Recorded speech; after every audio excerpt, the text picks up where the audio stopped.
আসসালামু আলাইকুম। প্রতিদিন রাতে গাবতলী মাজার রুটে নাবিল পরিবহনের এসি এবং নন এসি বাসগুলোকে আসলে এভাবেই সারিবদ্ধভাবে দেখা যায়। আমার সামনে যে স্কানিয়া বাই এক্সেল বাসটিকে দেখতে পাচ্ছেন, এটি আসলে ঢাকা থেকে নীলফামারীর ডোমার দেবীগঞ্জের উদ্দেশ্যে ছেড়ে যাবে। তো আমি রাস্তা দিয়ে হাঁটতেছিলাম, তো পাশে ডাবল এমার্জেন্সি দেওয়ার কারণে বাসটিকে বেশ সুন্দর লাগে, তো একটু ভিডিও করলাম আর কিছু ইনফরমেশন আপনাদের দিচ্ছি। এটা হচ্ছে বাই এক্সেল আর মাঝখানে রয়েছে নন এসি। এটি আসলে কোথায়, এটি আসলে হচ্ছে পঞ্চগড় যাচ্ছে। আর পাশাপাশি দুইটা দেখতেছেন, মাল্টি এক্সেল এবং আরেকটি নন এসি বাস। এই নন এসি বাসটি এবং মাল্টি এক্সেল বাসটি দুইটি রংপুরের উদ্দেশ্যে যাবে। এটা হচ্ছে সম্ভবত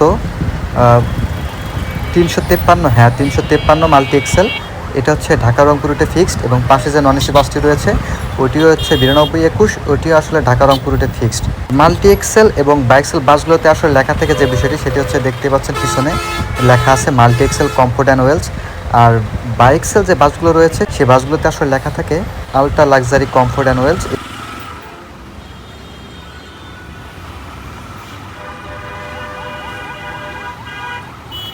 এরপরে হচ্ছে ঢাকা লালমনিরহাট রুটের হানিফ আরানিফ বাসটিকে আমি দেখতে পাই, সেটি আসলে যাচ্ছিল লালমনিরহাটের উদ্দেশ্যে। ডলফিন পেইন নামে পরিচিত এই পেইনটি। আর পাশাপাশি যে রোজিনা পরিবহনের স্লিপার দুইটি বাস দেখতে পাচ্ছেন, শালি পরিবহনের ওয়ানজেসি বাসটিও যাচ্ছিল। তো রাতের মাঝারোটা আসলে এভাবেই বেশ গরম দেখা যায় সবসময় বাসগুলোর মাধ্যমে।